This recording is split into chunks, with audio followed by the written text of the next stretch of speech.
Everyone, this is Nikita. तो आज मैं अकाउंटेंसी का इंट्रोडक्शन वीडियो बना रही हूँ।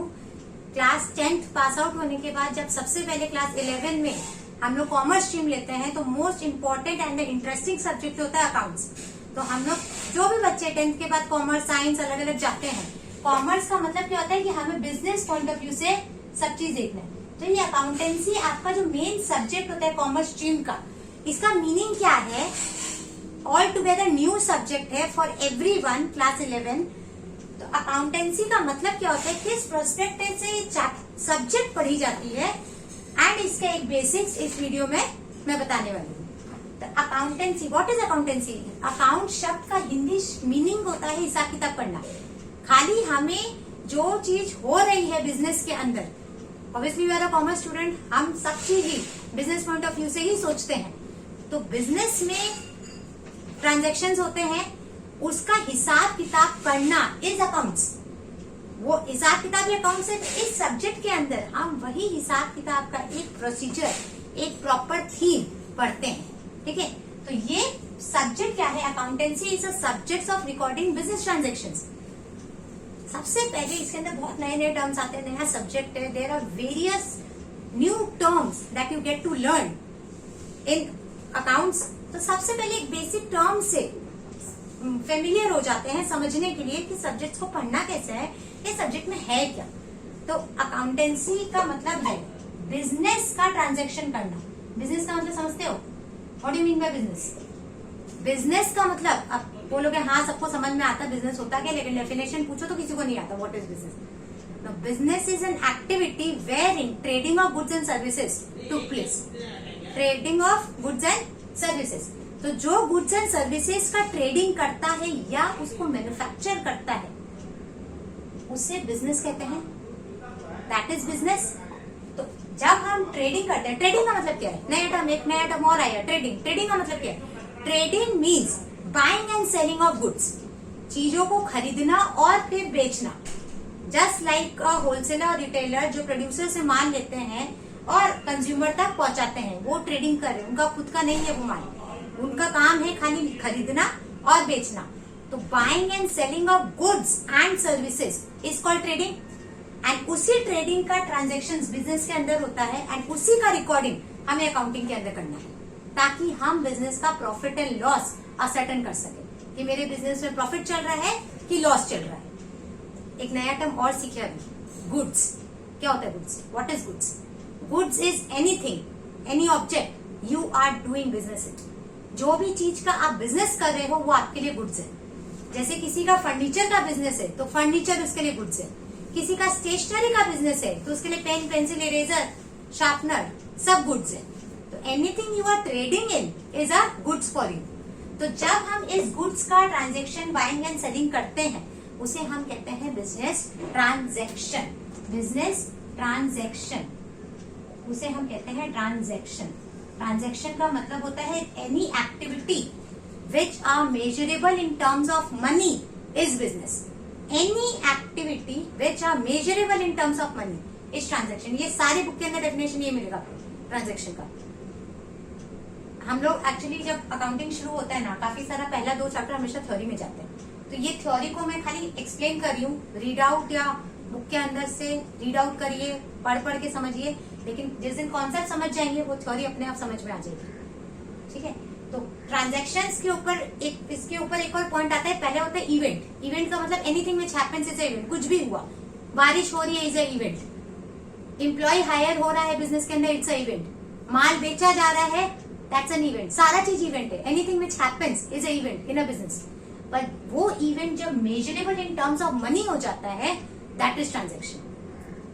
तो event which is measurable in terms of money, which is measurable in terms of money is transaction। और इसी ट्रांजैक्शन का रिकॉर्डिंग इज अकाउंटिंग। एक प्रॉपर डेफिनेशन क्या होता है? Accounting is a process of analysing, classifying, summarising and recording the business transaction. तो हम क्या करेंगे? एनालाइज करेंगे, क्लासिफाई करेंगे, समराइज करेंगे, फिर रिकॉर्ड करेंगे। तो ये जो 4 स्टेप, डेफिनेशन खोलो कोई भी बुक का, एकदम एज इट इज ये डेफिनेशन है कि accounting is a process of analysing, classifying, summarizing and recording the business transaction. Now what is analyzing? What is summarizing? Classification या फिर रिकॉर्डिंग, ये चारों स्टेप सीखना है बस। ये 4 स्टेप आ गया मतलब अकाउंटिंग करने का बेसिक्स आ गया। है लंबा प्रोसेस, अकाउंटिंग के ऊपर एक बहुत बड़ा कोर्स है चार्टर्ड अकाउंटेंट, डीप बहुत है, लेकिन बेस यही है, उस फाइनल्स तक का भी बेस यही। जिसे ये नहीं आता वो अकाउंटिंग नहीं कर सकता। तो इसे समझने का पहले फोकस करिए। आई होप बिजनेस ट्रांजैक्शंस क्या होता है, ये क्या होता है, समझ में आ गया। नाउ एक पॉइंट ऑफ व्यू से एक्चुअली क्या होता है ना, बिजनेस को अकाउंटिंग जो हिसाब किताब करना है, इसका एक सिंगल फॉर्मेटिंग दिया गया है। That single formatting is double entry system, double entry accounting system. वो डबल एंट्री सिस्टम किस बेसिस से चलता है वही सीखना है।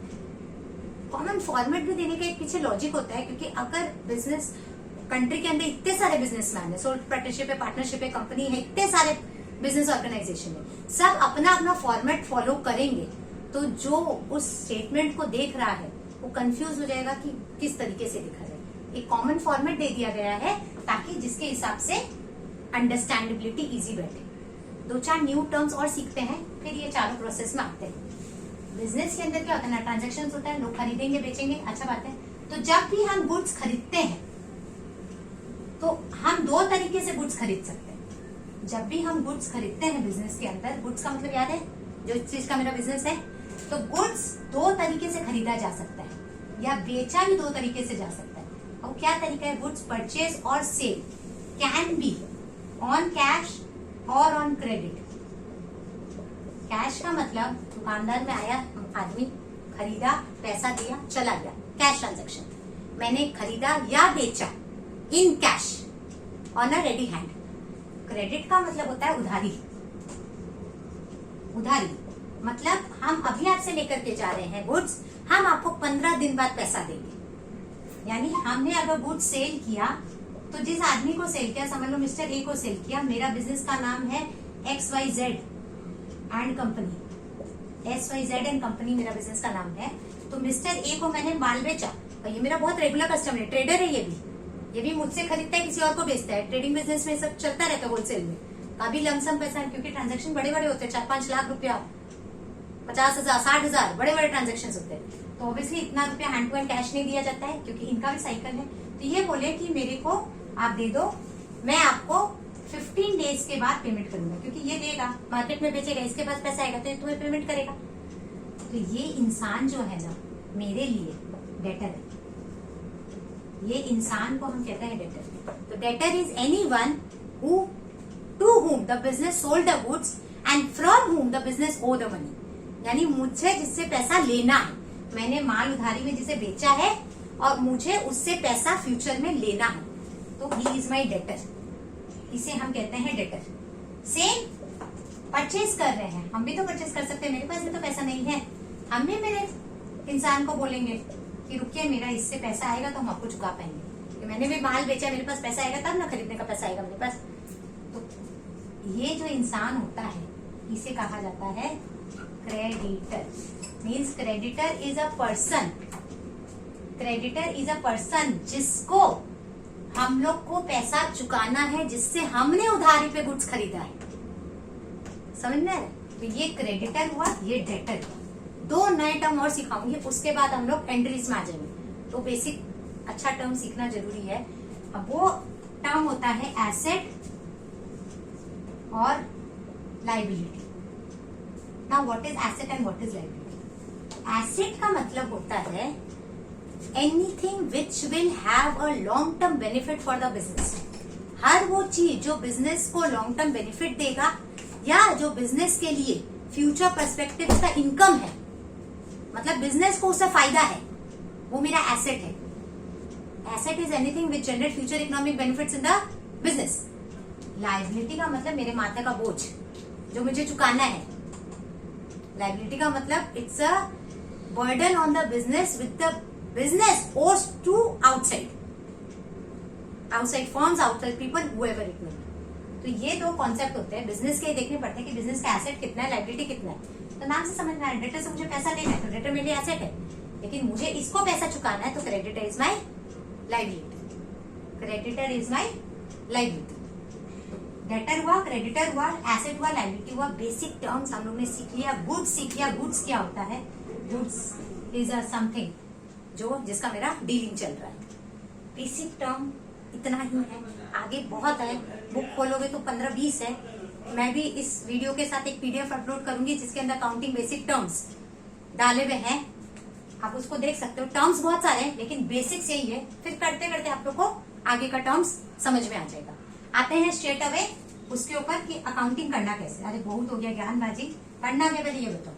ठीक है, बता देते क्या करना। करना यही है, अकाउंटिंग करने का ना मेथड होता है एक, बहुत बचपन से सबको सुना होता है, debit credit debit credit debit credit होता है। अकाउंट्स में इतना सबको पता है कि कुछ डेबिट और कुछ क्रेडिट होता है, क्या होता है पता नहीं। वो एक खाली रूल है, it's just a simple rule कि हाँ एक अकाउंट को हम डेबिट करते हैं, दूसरे अकाउंट को हम क्रेडिट करते हैं, जिससे मेरा बैलेंस ऑफ अकाउंट चलता है। It's just a systematic method of doing accounting, nothing else, and that systematic method is known as double entry system. Double entry system क्या बताता है? डबल एंट्री सिस्टम बताता है कि सारे बिजनेस ट्रांजेक्शन का मीनिंग होता है ना, सारे business transaction has to effect and has to account. One account is debited and the other account is credited. तो ये डबल एंट्री सिस्टम के अंदर कौन सा अकाउंट डेबिट एंड कौन सा अकाउंट को क्रेडिट करना है वो समझना है मुझे। ठीक है, तो डबल एंट्री सिस्टम बोलता है कि 3 तरह का अकाउंट है। ठीक है, 3 तरह का अकाउंट होता है। Personal account, real account, nominal account. यानी आप अपने बिजनेस ट्रांजैक्शंस के आइटम्स को 3 अकाउंट में डिवाइड करो। इधर उसे पर्सनल बोलो या रियल बोलो या नॉमिनल बोलो। पर्सनल, रियल, नॉमिनल क्या होता है? पर्सनल अकाउंट का मतलब होता है any account related to any person name, any persons और ऑर्गेनाइजेशन नेम। किसी ऑर्गेनाइजेशन का नेम या पर्सन का नेम से कोई अकाउंट होता है, जैसे अभी हम लोग नहीं कर रहे थे मिस्टर ए मिस्टर बी, मेरा पर्सनल अकाउंट है। रियल अकाउंट का मतलब होता है जिसको tangible, which is tangible. Tangible word का मतलब समझते हो?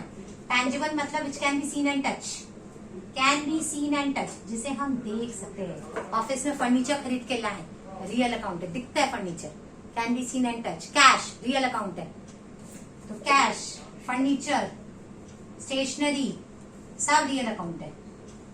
और यहाँ पे Ram account, Shyam account, mister A mister B, ABC limited, जो भी नाम है। Bank account, bank account personal में आता है क्योंकि bank account represent some persons bank account, customers में।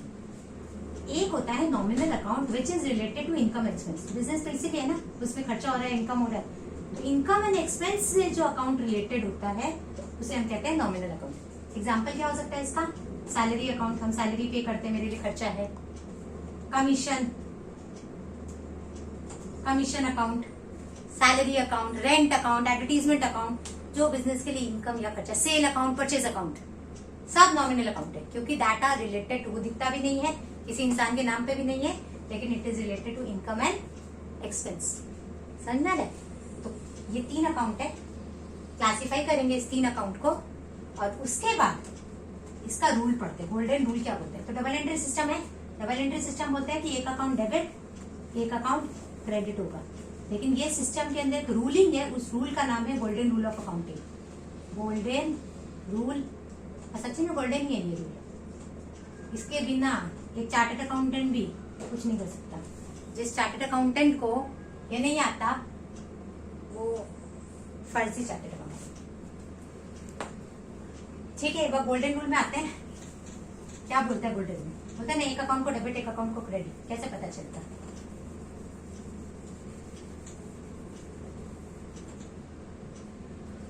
पर्सनल अकाउंट का रिसीवर को डेबिट करो, गिवर को क्रेडिट करो।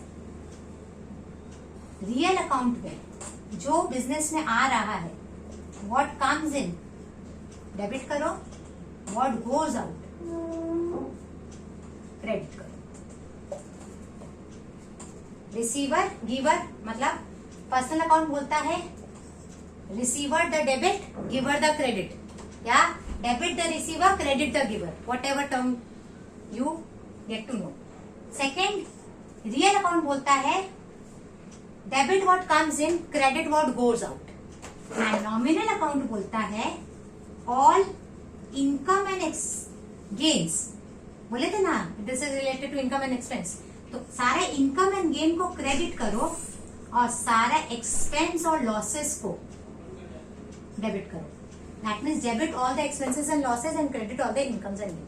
इसी रूल को देख देख के ट्रांजेक्शंस करने, इसी रूल को मैं एक इलस्ट्रेशंस कराती हूँ, जो मैं फॉर्मेट करा रही हूँ that is my format, that is not applicable in any exams, that format is only for the learning of the golden rule. And उसी फॉर्मेट को हम जर्नल का फॉर्म में बाद में करते हैं. तो पहले एक बार समझ लो कि इसको आइडेंटिफाई कैसे किया जाता है. This is my made format. इसका कोई इम्प्लीकेशंस एग्जाम में नहीं आता है. एग्जाम में आपको जर्नल एंट्रीज के फॉर्म में करनी पड़ेगी, लेकिन पहले एक फॉर्मेट में जिसमें मैं प्रैक्टिस करानी हूँ, उससे आपको गोल्डन रूल काफी क्लियर हो जाएगा, काफी मेमोराइज हो जाएगा अच्छे से. तो एक सम्स लेते हैं. इस सम्स का पीडीएफ मैंने लिंक में दिया है, आप पीडीएफ डाउनलोड कर सकते हो और ये सम्स को रेफर कर सकते हो जो मैं यहाँ पे करा रही हूँ. ठीक है, आते हैं सम्स में. कैसा सम्स होता है वो देखते हैं. फॉर्मेट देख लेते हैं जिस फॉर्मेट में मुझे कराना है.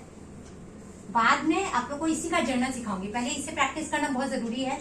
एक बार इसे कम से कम 8-10 सम्स इसका प्रैक्टिस कर लो इसी फॉर्मेट में. इसी फॉर्मेट में अगर प्रैक्टिस कर लोगे ना, गोल्डन रूल एकदम अच्छे से याद हो जाएगा, कभी जर्नल रॉन्ग नहीं होगा. फिर जर्नल का फॉर्म बोल दो, करना वही है, एक दूसरे तरीके से लिखना है, बस करना वही चीज है. ठीक है, तो मेरा जो फॉर्मेट होता है, आप लोग का पीडीएफ का फर्स्ट नंबर सम्स है, जिसमें क्या क्वेश्चन है, analyse the following transaction using the traditional approach of debit credit.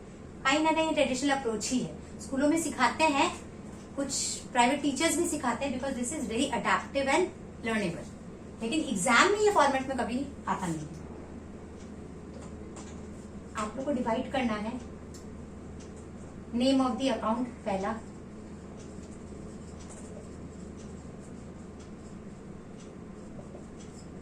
दूसरा types, nature of the account करने से type, nature of the account, name of the account, nature of the account.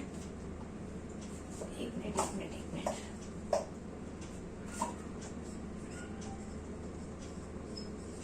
Name of the account, nature of account, name of the account, nature of the account, golden rule, debit और credit, and last amount.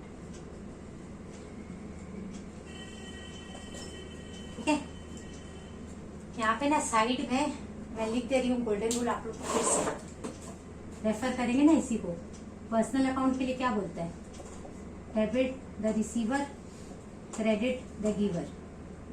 आप लोग भी ना एक जगह लिख लो, ठीक है, रेफर कर सकोगे. फिर उसके बाद रियल अकाउंट क्या बोलता है, कम्स इन को डेबिट करो, गोज आउट को क्रेडिट करो. और नॉमिनल अकाउंट क्या बोलता है, एक्सपेंसेस एंड लॉसेस को डेबिट करो, इनकम्स एंड गेन्स को क्रेडिट करो. ठीक है, इसी रूल को फॉलो करके यहाँ भी एंट्री करेंगे. आते हैं, पहला क्या है, राम स्टार्टेड बिजनेस. अच्छा, बहुत इंपॉर्टेंट चीज मैंने बताया नहीं तो, कि क्या होता है ना, बिजनेस ट्रांजेक्शन जितने पास होते हैं ना, ये बिजनेस पॉइंट ऑफ व्यू से पास होते हैं. There is a concept called business entity concept, जो आप लोग का थ्योरी चैप्टर में बहुत सारे कॉन्सेप्ट पढ़ाए जाते हैं. उसमें से एक कॉन्सेप्ट है बिजनेस एंटिटी कॉन्सेप्ट. वो बिजनेस एंटिटी कॉन्सेप्ट क्या बोलते हैं ना, बिजनेस और उसका ओनर दो अलग अलग इंसान है. That means if I am starting a business in my name NJW classes, तो ये जो मैंने नाम दिया है NJW, that is my business और I am the owner of that business. तो मैं और वो NJW is a two different identity. यानी मैं इसके साथ जो ट्रांजेक्शन करूंगी या वो मेरे साथ जो ट्रांजेक्शन करेगा वो एक अलग रूप में रिकॉर्ड होगा. That is a different. ठीक है, इसी कॉन्सेप्ट से फर्स्ट एंट्री हमेशा होती है बिजनेस स्टार्टेड विद कैश. यानी बिजनेस जब कैश से शुरू करते हैं कोई भी बिजनेस को स्टार्ट करने के लिए पैसा चाहिए ना, उस पैसा को क्या बोला जाता है? Capital, capital investment. कैपिटल लगाओ बिजनेस में तब तो काम चलेगा, तो कैपिटल इन्वेस्टमेंट। तो इसमें क्या होता है, business started with cash. Business point of view से हमेशा करना, ओनर के पॉइंट ऑफ व्यू से कभी भी नहीं होता है। Each and every transaction should be done from the business point of view. तो पहला क्या है, एक cash account, business point of view से कैश आ रहा है बिजनेस में। दूसरा, उसके माथे पर लाइबिलिटी आ रही है, तो कैपिटल की उसको अपना ओनर को चुकाना है, क्योंकि वो ओनर से लिया है ना। ओनर और बिजनेस तो अलग है, तो वो ओनर से ले रहा है, तो उसके लिए तो एक आउटसाइड से आ रहा है, भले ही उसको लास्ट में चुकाना है, लॉस भी बेयर कर लेगा वो ओनर, लेकिन बिजनेस के माथे से तो कहीं ना कहीं से रुपया आ रहा है। कैश अकाउंट, कैपिटल अकाउंट, हर ट्रांजेक्शन का 2 अकाउंट। इस ट्रांजेक्शन का है cash account and capital account. Nature लिख लेते हैं, कैश कौन सा होगा, पर्सनल, रियल की नॉमिनल। रियल एग्जाम्पल में बताया था, can be seen and can be touch. Now what is capital account, personal, real या नॉमिनल, पर्सनल अकाउंट, क्योंकि it is related to owners name, owner को रिप्रेजेंट कर रहे हैं। रियल अकाउंट, पर्सनल अकाउंट, समझ में आ गया। रियल अकाउंट का गोल्डन रूल क्या है कि आ रहा है तो डेबिट करो, जा रहा है तो क्रेडिट करो। तो कैश रियल अकाउंट है, बिजनेस पॉइंट ऑफ व्यू से आ रहा है, कम्स इन, जा नहीं रहा, इसी को देखना है। रियल है तो इसी को देखना है, रियल अकाउंट है तो इसे ही देखना है। फिर उसके बाद पर्सनल अकाउंट। पर्सनल अकाउंट का रूल क्या है, debit the receiver, credit the giver. यहाँ पे जो है इंसान, वो गिवर है कि रिसीवर है? गिवर है, बिजनेस पॉइंट ऑफ व्यू से मेरे को दे रहा है, गिवर है। तो रूल निकल गया ना, real account comes in, DR करेंगे इसको, पर्सनल अकाउंट गिवर, सीआर करेंगे इसको। अमाउंट है आपका 1 लाख रुपया। इसी पॉइंट ऑफ व्यू से सारे ट्रांजेक्शन करने में। एक सम्स सॉल्व करा दे रही हूँ आपको, जो पीडीएफ का फर्स्ट सम्स है, और मैंने एक और रेफरेंस सम्स रखा है सेकंड में, for your practice with the solution in it. Okay, फिर सेकंड है ई परचेज गुड्स फॉर कैश। मैं गुड्स खरीदी हूँ अपने बिजनेस में, गुड तो वो सामान हो गया ना जिसका मेरा ट्रेडिंग होता है। तो जब भी गुड्स परचेज या गुड्स सेल आता है तो आता है परचेज अकाउंट, परचेज अकाउंट। और दूसरा कैश में खरीदे तो कैश अकाउंट, 2 अकाउंट हो गया।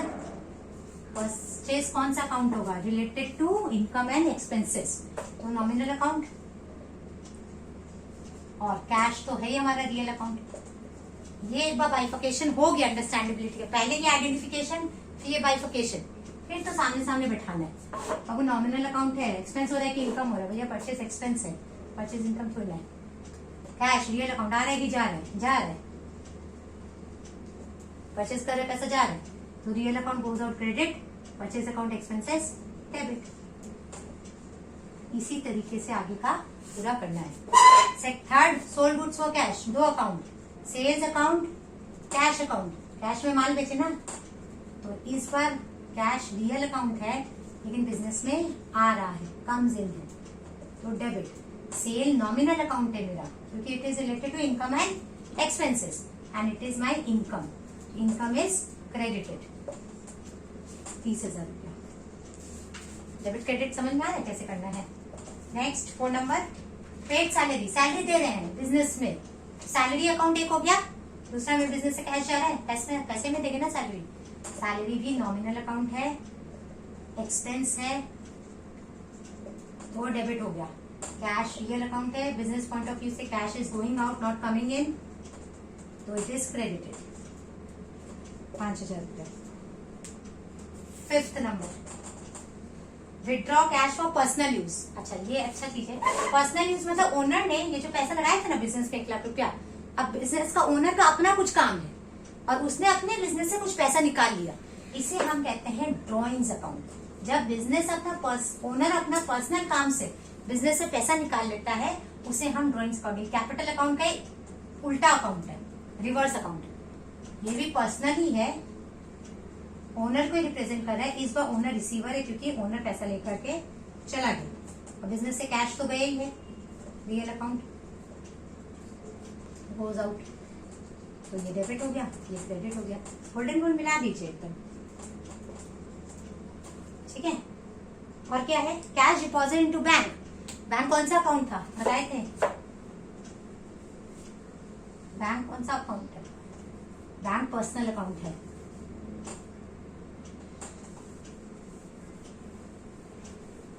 और 5 ट्रांजेक्शन है, दिखा दे रही हूँ, फिर आप लोग रेफर कर सकेंगे आराम से।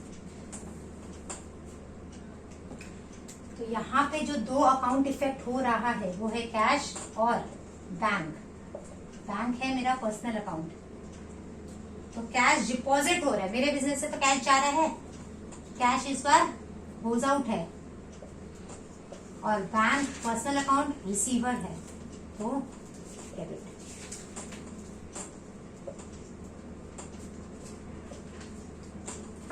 Seventh number, bought goods from Mohan. हाँ, ये अच्छा चीज आया। बॉट मतलब खरीदना, मोहन से गुड्स खरीद रहे, पैसा नहीं दिए, नाम नहीं लिखा फॉर कैश, तो ये अब उधारी में खरीद रहे, जिससे उधारी में खरीदते हैं उसे कहते हैं क्रेडिटर। तो यहाँ पे नाम आ जाएगा, एक हो रहा है मेरा बिजनेस में परचेज हो रहा है, गुड्स आ रहा है, दूसरा मोहन अकाउंट हो रहा है। मोहन क्या है? पर्सनल अकाउंट है, ये गुड्स दे रहा है कि ले रहा है? ये दे रहा है, गिवर है, तो क्रेडिट हो गया। परचेज तो हमारा नॉमिनल अकाउंट, एक्सपेंस डेबिट। लेकिन नाम जब देता है तो हमें क्रेडिटर का नाम डालना पड़ता है, कैश नहीं डाल सकते। मेंशन हो कैश तब cash. Next, sold goods for cash, very simple, sales account, cash account. इधर अब आप लोग को समझ ही आ गया। सेल्स नॉमिनल अकाउंट है, इनकम है क्रेडिट, कैश रियल अकाउंट है, कम सीन है, बेचे तो पैसा आएगा ना, डेबिट।